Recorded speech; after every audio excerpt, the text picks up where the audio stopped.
Émission. Nina, donc, est au cœur de ce plateau parce qu'avec vous, on va jouer avec les photos que vous nous avez confiées parce que, Isabelle, on va pas se mentir, changer de voie professionnelle, ça peut augmenter un certain stress, justement, par rapport à la dureté ou à la réalité de la vie. Et avec vous, Nina, on va essayer d'atténuer ce stress en commençant peut-être par des exercices respiratoires, par exemple.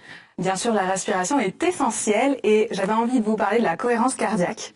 Oui. C'est un outil qu'on utilise de plus en plus qui vise à synchroniser le système cardiaque avec le système nerveux. Quand on est stressé, on a le cœur qui s'emballe. Oui. On peut travailler sur ça pour canaliser ces deux systèmes physiologiques. Et comment ça fonctionne?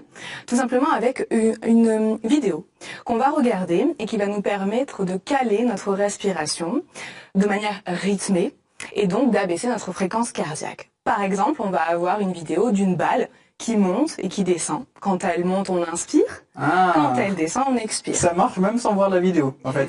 Vous venez de faire l'exercice, je sais pas vous, mais moi je viens de le faire, ça marche. Hein. Pareil avec une fleur qui grandit et qui rétrécit, ou le mouvement des vagues qui vont et qui viennent. L'idée, c'est de trouver la vidéo qui vous correspond et qui vous permet de canaliser votre mental. Un peu de sport également. Alors. Le sport, c'est essentiel, hein, faire du décompresser, tout ça. Voilà. Alors l'idée va être de trouver l'activité sportive qui correspondra le plus au tempérament. Des personnes sentent bien dans l'eau, donc on va pouvoir proposer de la natation ou de l'aquagym. On peut aussi proposer de la boxe ou de la marche, tout simplement. L'idée, c'est de bouger. Bon alors si vous n'êtes pas trop respiration cardiaque, si vous n'êtes pas trop dans le sport, vous pouvez utiliser des tisanes. Voilà, on peut utiliser la phytothérapie, donc les tisanes de verveine, de camomille. On peut également utiliser en olfaction ou en massage des huiles essentielles comme la mandarine, le petit grain bigarade ou l'orange. Et encore la lavande, il faut pas l'oublier celle-là. Ouais. Vous êtes une bonne naturopathe, hein, de toute façon. Les plantes, les huiles essentielles. Et on n'oublie pas, alors, attention.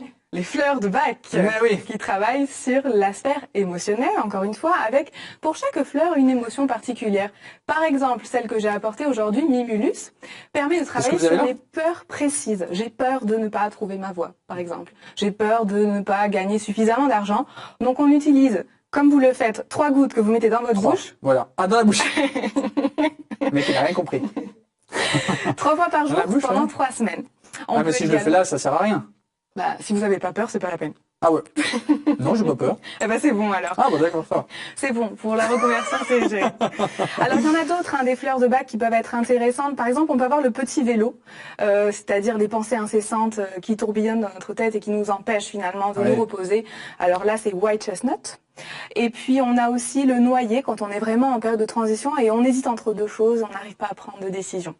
Et enfin, la nutrition, bien sûr. Bon, le cœur de ma profession, c'est la nutrition. Donc, on a les oméga 3 et le magnésium. Alors, quand on est en période de transition, on n'a pas forcément le temps de cuisiner parce que peut-être qu'on est en déménagement ou on doit passer tout notre temps à faire des recherches. L'avantage avec les oméga 3 et le magnésium, c'est que c'est facile d'en consommer. On ouvre une boîte de sardines, pouf, on a l'oméga 3. On mange une poignée d'amandes, pouf, on a le magnésium, le chocolat noir, pouf, la banane, on a le... Pouf, on a le sucre. Magnésium. Le magnésium. Ah, j'aurais dû lire votre... Voilà pour mes petits conseils. Que vous puissiez le dire vous, parce que c'est vous, la professionnelle naturopathe. D'ailleurs, on peut vous retrouver sur un site internet, m'a-t-on dit. Oui, ninamouro.naturopathe.com, mais aussi en cabinet, et puis je fais aussi des consultations en ligne. Parfait, merci beaucoup. Vous avez peur, vous, ou pas, en plateau? On vous donne un peu de ça arrive tout le temps, mais c'est normal. Rien que d'être là, en fait, on n'est pas. Mais si, bien, un petit peu quand même. Non, mais c'est toujours important de rappeler que n'importe quel projet, on va traverser des périodes de doute et d'erreur, et on va se tromper et on va avoir peur.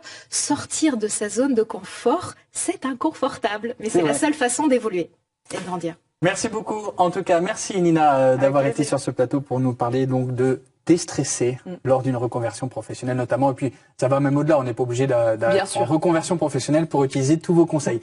Merci à Nina. Place maintenant à l'actualité solidaire au cœur de notre région. On va à